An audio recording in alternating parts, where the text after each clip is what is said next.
ومن سيئات أعمالنا من يهد الله فلا مضل له ومن يضلل فلا هادي له ونشهد أن لا إله إلا الله وحده لا شريك له ونشهد أن سيدنا ومولانا محمدا عبده ورسوله صلى الله تعالى عليه وعلى آله وصحبه وبارك وسلم تسليما كثيرا أما بعد فعن أبي هريرة رضي الله تعالى عنه أنه قال رسول الله صلى الله عليه وسلم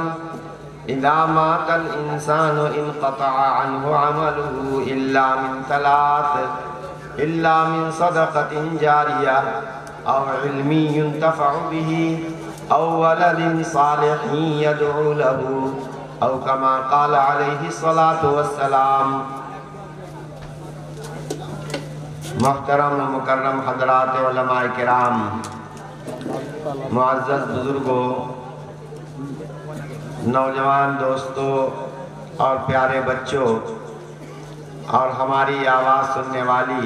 معزز بہنوں اور بیٹیوں، آج کا یہ جلسہ محلے والوں کے لیے، اس شہر کے لوگوں کے لیے اس معنی کر تاریخی ہے کتنے حفاظ کہ 15 خوش نصیب بچوں کے دلوں میں اللہ تبارک و تعالیٰ نے اپنے کلام پاک کو محفوظ کرنے کی سعادت عطا فرمائی ہے، اور اسی کی یہ تقریب ہے جس میں ہم سب جمع ہیں۔ میرے بھائیوں اور دوستوں، اولاد اللہ کی ہمارے ہاتھ میں امانت ہوتی ہے۔ اولاد بہت بڑی نعمت ہے۔ اولاد کی قدر و قیمت ان سے پوچھئے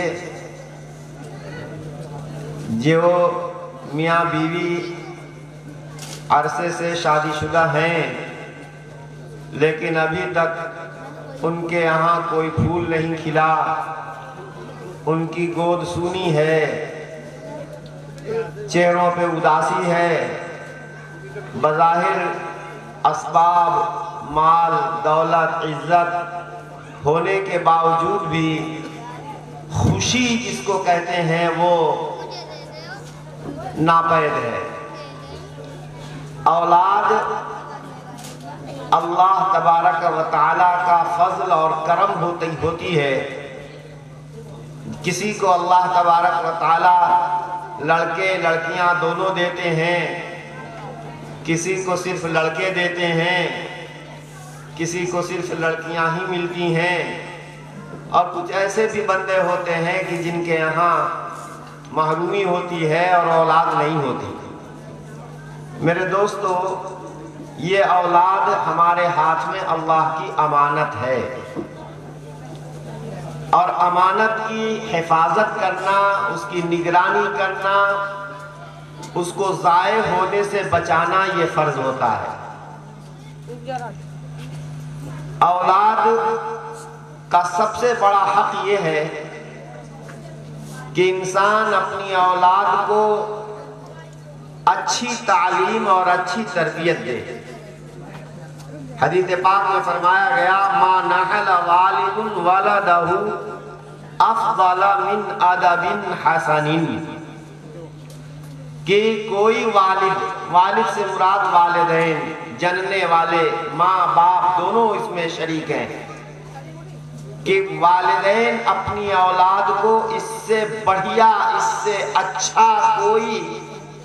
عطیہ اور بخشش نہیں دے سکتے کہ وہ ان کو اچھا ادب اور اچھی تعلیم دے دیں۔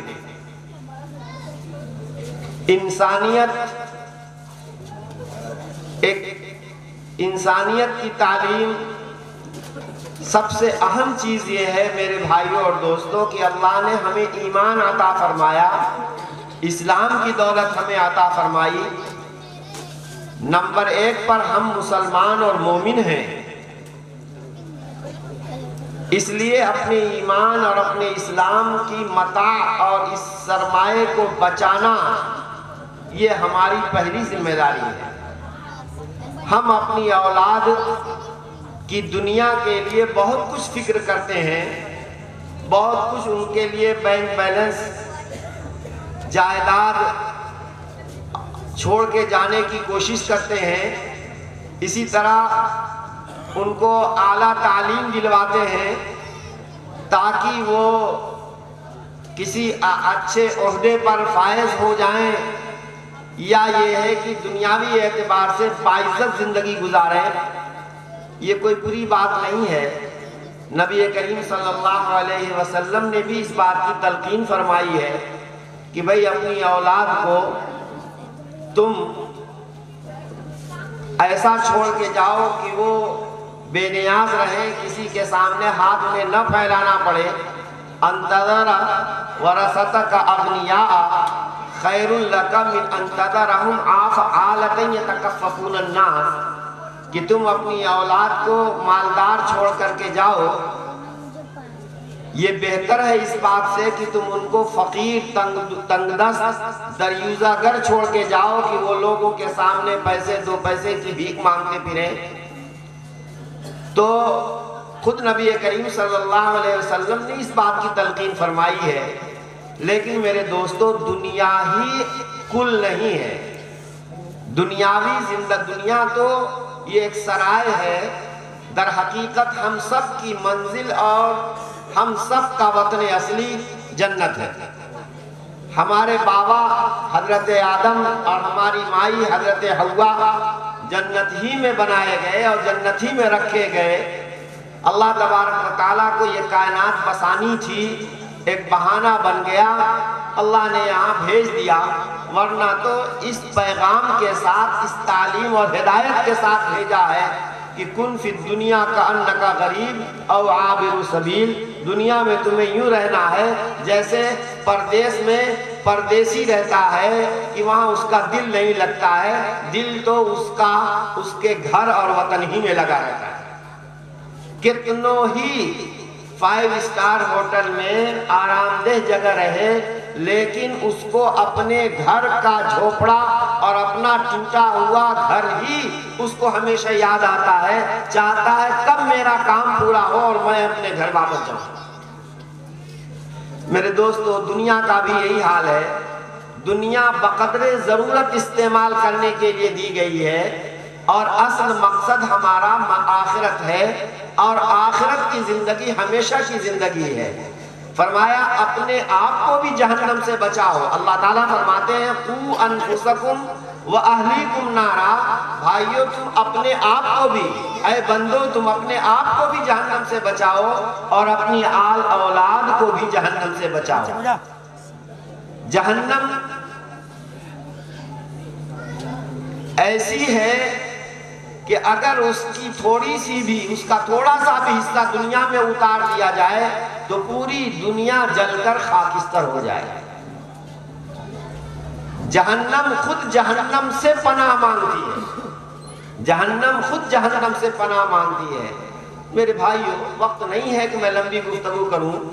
ہمیں یہ دیکھنا ہے کہ یہ ہماری اولاد جو ہمارے ہاتھ میں ہے، ہم ان کا کہاں تک حق ادا کرتے ہیں۔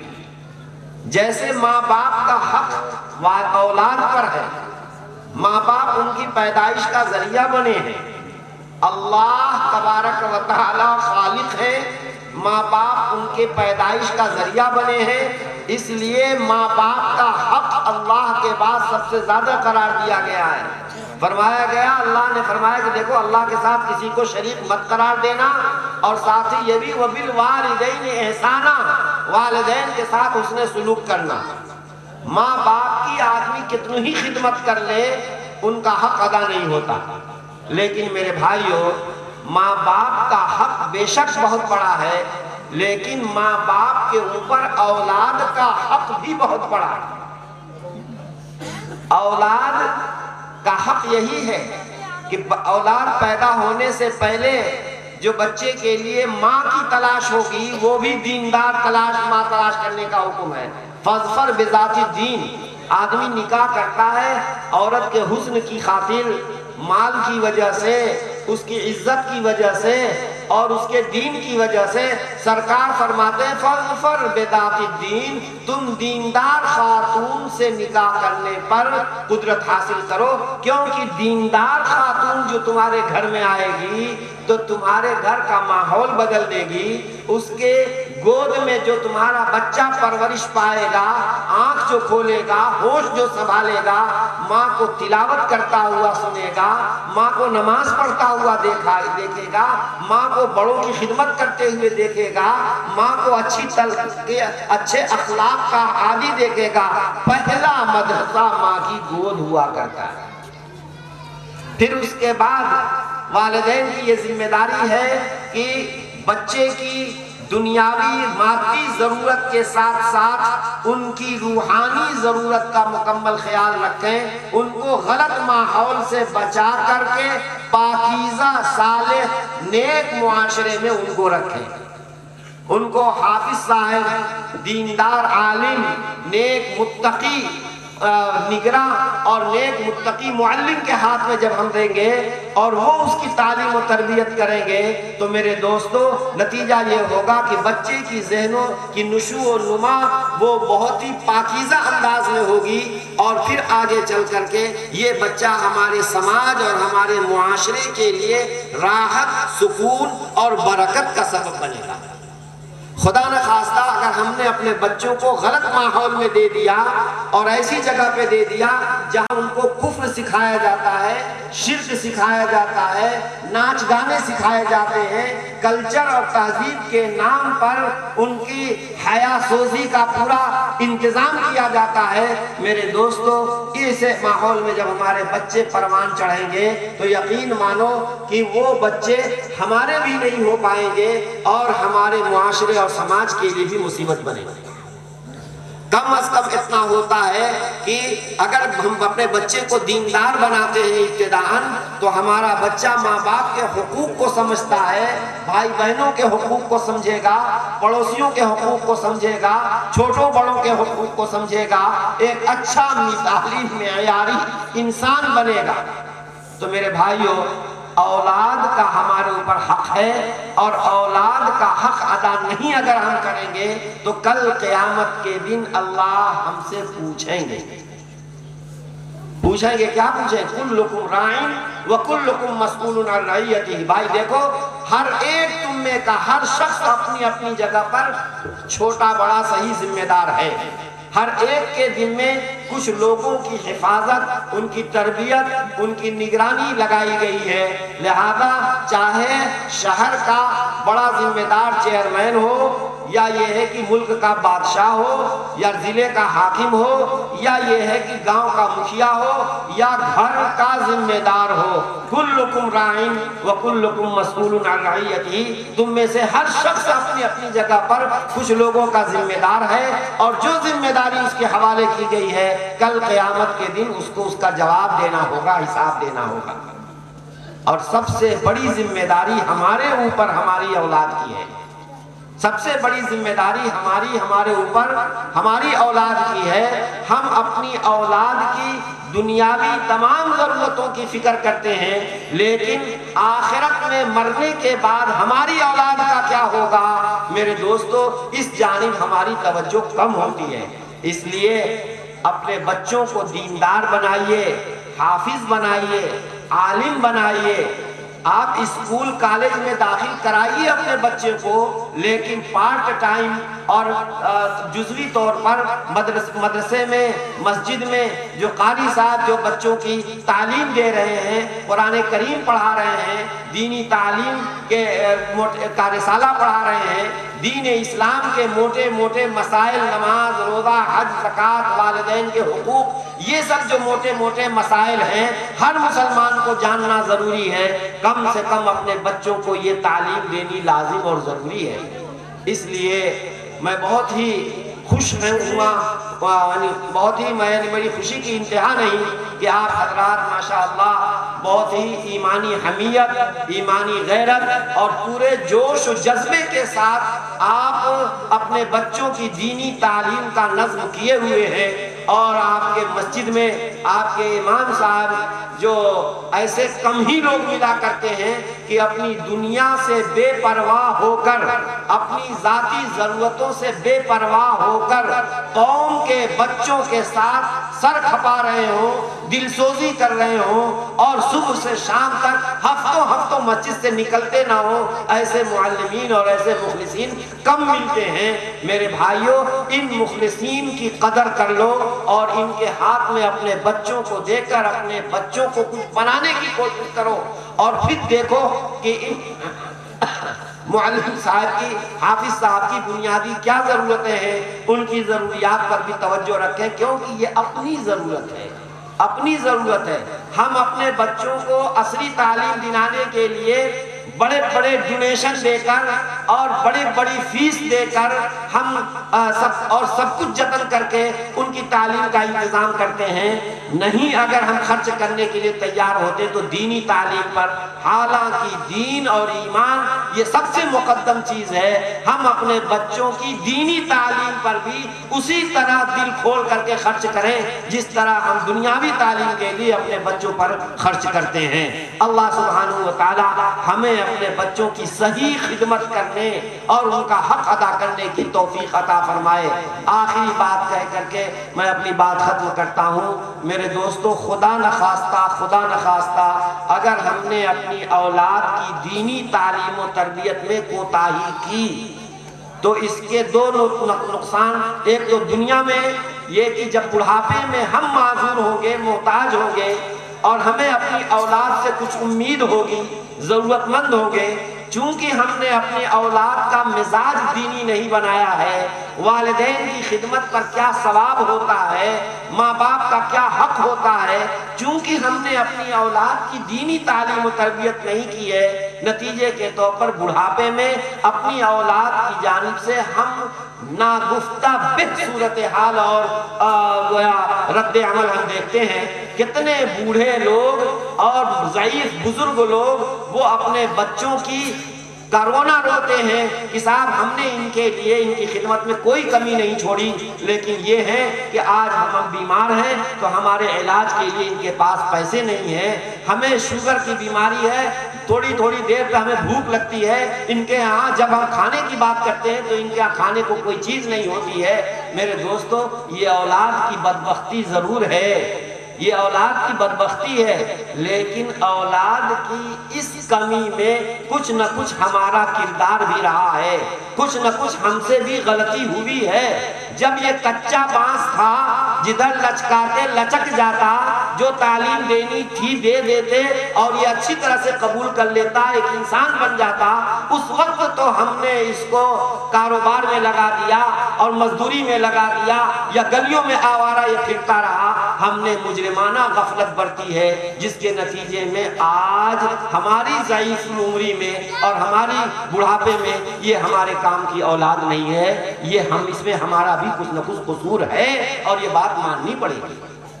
دوسری بات یہ ہوگی کہ کل قیامت میں اولین و آخرین کے سامنے آپ نے دیکھا کہ ہمارا جو بچہ حافظ قرآن ہے، مولانا نے بیان کیا کہ کل اولین و آخرین کے مجمع میں ان کے والدین کی تاج پوشی ہوگی اور خود ان کو کہا جائے گا کہ جنت میں پڑھتا جا، جنت کے درجوں پہ چڑھتا جا،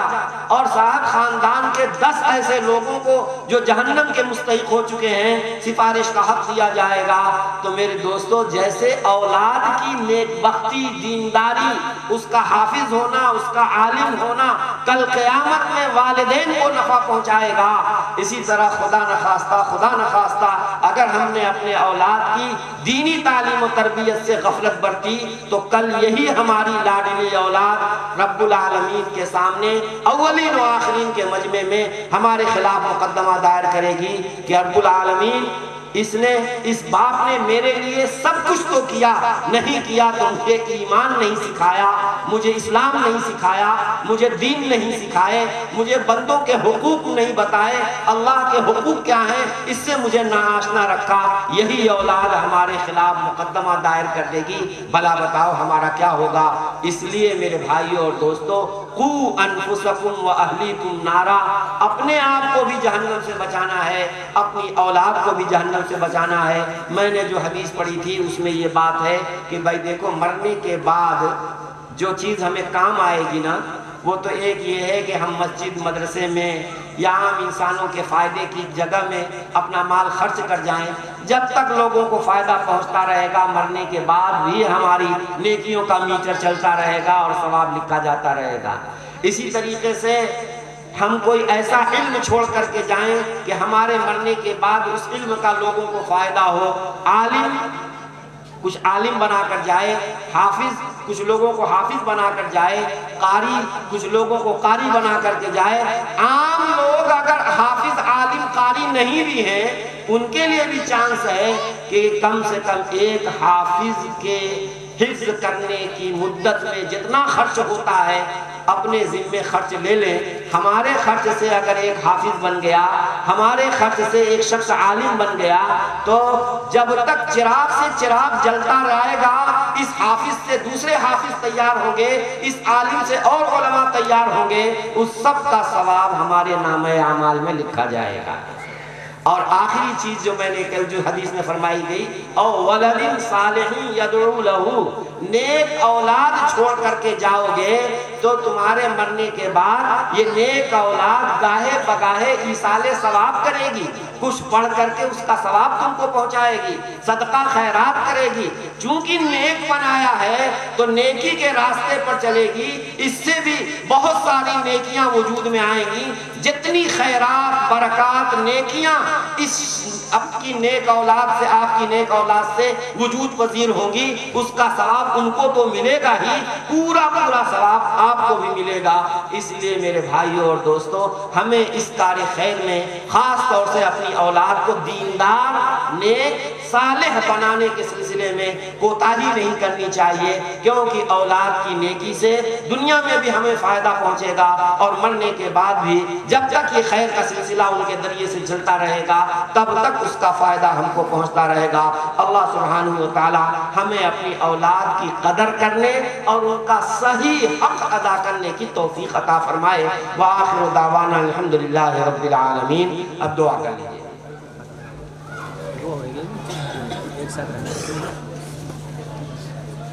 اعلان کر دیجیے۔ بھئی میں نے ابھی کیونکہ تولہ مولنے والے کے یہاں سے میرے یاد تھے پچھلے سال 5000 روپے آئے تھے، تو انہیں ماشاءاللہ وترضى عدد ما تحب وترضى لا الہ الا اللہ الحلیم الکریم سبحان اللہ رب العرش العظیم والحمد للہ رب العالمین نسألک موجبات رحمتک وعزائم مغفرتک والغنیمة من كل بر والسلامة من كل اسم اللهم لا تدع لنا ذنبا الا غفرته ولا هما الا فرجته ولا دينا الا قضيته ولا مريضا الا شفيته ولا حاجة من حوائج الدنيا والآخرة هي لك رضا الا قضيتها ويسرتها يا ارحم الراحمين اللهم انا نعوذ برضاك من سخطك ونعوذ بعفوك من عقابك ونعوذ بك منك لا نحصي ثناء عليك أنت كما أثنيت على نفسك ربنا هب لنا من أزواجنا وذرياتنا قرة أعين واجعلنا للمتقين إماما ربنا هب لنا من أزواجنا وذرياتنا قرة أعين واجعلنا للمتقين إماما ربنا آتنا في الدنيا حسنة وفي الآخرة حسنة وقنا عذاب النار۔ مولا کریم، ہم بے شک گنہگار و خطا کار ہیں اور آپ غفور الرحیم ہیں۔ اے مولا ہماری گناہوں کو معاف فرما دیجئے، اے مولا مغفرت فرما دیجئے ہماری، ہمارے ماں باپ کی، ہمارے گھر خاندان کنبے سے جس دنیا سے رخصت ہو گئے آپ کے جوار رحمت میں پہنچ گئے، اے اللہ ان سب کی مغفرت فرما دیجئے۔ مالک آپ نے جن کی مغفرت فرما دی ان کے درجے بلند فرما دیجئے۔ اے کریم آقا، یہ ایک اتنا بڑا مجمع ہے، اس آپ کی کتاب مبارک کے حفظ کی تکمیل کی تقریب میں جمع ہوا ہے۔ میرے مولا جن جن خوش نصیب بچوں نے قرآن کریم حفظ کیا ہے، مولا ان کے سینوں میں ہمیشہ کے لیے قرآن کریم محفوظ فرما دیجئے۔ اے اللہ ان بچوں کی حفاظت فرما، شیطان کے شر سے اور نفس کے شر سے ان بچوں کی حفاظت فرما۔ اے اللہ ان ایک ایک بچے کو دین کی خدمت کے لیے قبول فرما لیجئے۔ اے اللہ علم دین کے آگے کی تعلیم حاصل کرنے، دین کے آگے کی تعلیم حاصل کرنے کی بھی انہیں توفیق عطا فرما دیجئے۔ اے اللہ انہیں عالمیت کا کورس بھی کرنے کی توفیق عطا فرما، انہیں عالم بعمل بنا، حافظ عالم بعمل بنا۔ اے اللہ ان کے والدین کو بھی جزائے خیر عطا فرما، ان کے والدین کو بھی اے اللہ دین اور دنیا دونوں میں برکت و خوشحالی عطا فرما، دین اور دنیا دونوں میں برکت و خوشحالی عطا فرما۔ اے اللہ اس پورے مجمع کو اپنے فضل سے نواز دیجئے۔ میرے مولا ان بچوں پر محنت کرنے والے ان کے استاد محترم کو بھی جزائے خیر سے نواز دیجئے۔ اے اللہ بے شک بدلہ دینے والے تو آپ ہی ہیں، اے مولا کریم ہمیں اخلاص بھی عطا فرما، اور جو کچھ بھی ٹوٹی پھوٹی خدمت کی توفیق آپ نے عطا فرمائی ہے اپنی بارگاہ میں قبول فرما لیجئے۔ اے اللہ قاری صاحب کو جو عمرے پر کا ارادہ رکھتے ہیں، میرے مولا ان کے مبارک سفر کو قبول فرما لیجئے، وہاں کی برکات سے مالا مال فرما دیجئے۔ ان کے بچوں کو بھی ایک ایک کو دیندار، عالم بعمل، حافظ قرآن، دین کا خادم بنا دیجئے۔ اے اللہ یہ علماء کرام، یہ حفاظ کرام، یہ قاری صاحبان قوم کے بچوں کے ساتھ محنت کر رہے ہیں، میرے مولا ان کی محنتوں کو قبول فرما لیجئے اور ان کی ضرورتوں کا اپنے خزانے غیب سے انتظام فرما دیجئے۔ اے اللہ جو بیمار ہیں انہیں شفاء کاملہ عطا فرما، حاضرین میں جو بیمار ہیں انہیں شفاء کاملہ عطا فرما، حاضرین کے متعلقین میں جو بیمار ہیں اللہ انہیں بھی شفاء کاملہ عطا فرما۔ مولا جو مقروض ہیں ان کو قرضوں سے خلاصی نصیب فرما،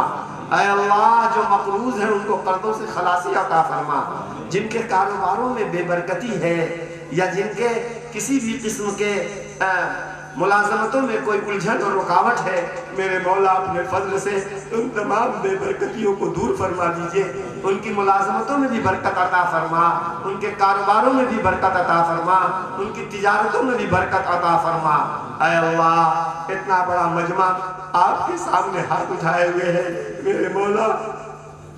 کریم کے دربار میں ہم سب ہاتھ اٹھائے ہوئے ہیں۔ اے کریم، اے مالک الملک، اے قادر مطلق، سب کی جائز حاجتیں پوری فرما دیجئے۔ میرے مولا ہمارے بھائی حسن ظن کی بنیاد پر ہم سے دعاؤں کے لیے کہتے ہیں، اے اللہ آپ ان سب کی حاجتیں ہم سے زیادہ جانتے ہیں۔ اے کریم آقا سب کی جائز حاجتیں پوری فرما دیجئے، جو کسی بھی طرح کی پریشانی میں مبتلا ہو مولا اس کی پریشانیوں کو دور فرما دیجئے۔ اے اللہ جن گھروں میں نوجوان لڑکے لڑکیاں غیر شادی شدہ پڑے ہوئے ہیں، والدین ان کے جوڑ کو تلاش کرنے کے لیے فکر مند ہیں، اے اللہ مناسب جوڑ عطا فرما کر شادیوں سے فراغت عطا فرما۔ اے اللہ جو بلا وجہ اپنے بچوں کی شادی میں، نوجوان لڑکے لڑکیوں کی شادی میں بلا وجہ تاخیر کر رہے ہیں، اے اللہ انہیں بھی جلد از جلد ان کی شادی کرنے کی توفیق عطا فرما۔ اے اللہ جو شادی شدہ ہیں انہیں نیک صالح تندرست اولاد عطا فرما۔ اے اللہ میاں بیوی اولاد کو ترس رہے ہیں، ان میاں بیوی کے والدین پوتے پوتیوں نواسے نواسیوں کو ترس رہے ہیں، اے اللہ آپ کے خزانے میں کچھ بھی کمی نہیں ہے، مولا انہیں نیک صالح تندرست اولاد عطا فرما۔ اے اللہ جو اولاد والے ہیں ان کی اولاد کو ماں باپ کا مطیع و فرما بردار بنا دیجئے۔ اے اللہ اولاد کو ہماری اولاد کو ہماری آنکھوں کی ٹھنڈک بنا دیجئے۔ اے اللہ دین اور دنیا دونوں کے اعتبار سے خوشحال بنا دیجئے۔ اے اللہ ہمارے ملک میں امن و امان قائم فرما۔ اے اللہ ہمارے ملک میں امن و امان قائم فرما۔ اے اللہ ایسی حکومتیں قائم فرما جو عام جنتا اور رعایا کے حقوق کی پاسداری کرنے والی ہو۔ اے اللہ ہمارے ملک میں امن و امان کو قائم فرما، ہمارے ملک کو اقتصادی اعتبار سے، سیاسی اعتبار سے استحکام عطا فرما۔ اے اللہ پورے عالم میں اسلام اور مسلمانوں کی حفاظت فرما، پورے عالم میں اسلام اور مسلمانوں کی حفاظت فرما۔ اے اللہ ہمارے فلسطینی بھائیوں کی مدد و نصرت فرما۔ اے اللہ ان کو ان کے گھروں سے نکال پھینکنے کے منصوبے بنائے جا رہے ہیں، مولا آپ کی زمین ہے، آپ کی زمین میں کوئی بھی، آپ کی زمین انتہائی وسیع ہے۔ اے اللہ جو لوگ بے گھر ہو گئے ہیں ان کے گھروں کا انتظام فرما دیجئے، جن کو ان کے گھروں سے نکالنے کے منصوبے رچے جا رہے ہیں، سازشیں رچی جا رہی ہیں، میرے مولا ان سازشوں کو ناکام کر دیجئے۔ اے کریم آقا بیت المقدس کو کی بازیابی کا فیصلہ فرما دیجئے۔ اے اللہ بیت المقدس کو ہم مسلمانوں کو دوبارہ عطا فرما دیجئے۔ حرمین شریفین کی حفاظت فرما، بلاد عرب کی حفاظت فرما۔ اے اللہ دینی جماعتوں کی حفاظت فرما، دینی جمعیتوں کی حفاظت فرما۔ ہمارے جو بڑے موجود ہیں اے اللہ ان کی عمروں میں برکت فرما، جو مدارس ہیں اللہ ان کی حفاظت فرما، مسلمانوں کے اوقاف کی حفاظت فرما۔ اے اللہ اوقاف کے اندر ترمیم کا جو یہ کالا قانون اور ترمیم کا بل آنے جا رہا ہے، میرے مولا اس کو ٹھنڈے بستے میں ڈال کر اس کو ملیا میٹ کر دیجئے۔ اے اللہ ہمارے اوقاف کی حفاظت فرما، مدارس کی حفاظت فرما، مساجد کی حفاظت فرما۔ آپ کے جو بندے احیاء اسلام کے لیے محنت کر رہے ہیں میرے مولا ان کی محنتوں کو قبول فرما لیجئے اور ان کی محنتوں کو کامیاب فرما دیجئے۔ ربنا آتنا فی الدنیا حسنہ وفی الآخرۃ حسنہ وقنا عذاب النار۔ ربنا علیک توکلنا وإلیک انبنا وإلیک المصیر۔ اے اللہ اس مدرسے کو کی قبولیت میں اضافہ فرما، اے اللہ اس کو زندونی رات چوکری ترقی نصیب فرما۔ اے اللہ جو ہمارے بھائی اس مدرسے میں یا دوسرے مدرسوں میں امداد و تعاون کرتے ہیں مولا دونوں جہان میں ان کو بہترین بدلہ عطا فرما۔ ربنا علیک توکلنا وإلیک انبنا وإلیک المصیر۔ سبحان ربک رب العزة عما یصفون وسلام علی المرسلین والحمد للہ رب العالمین۔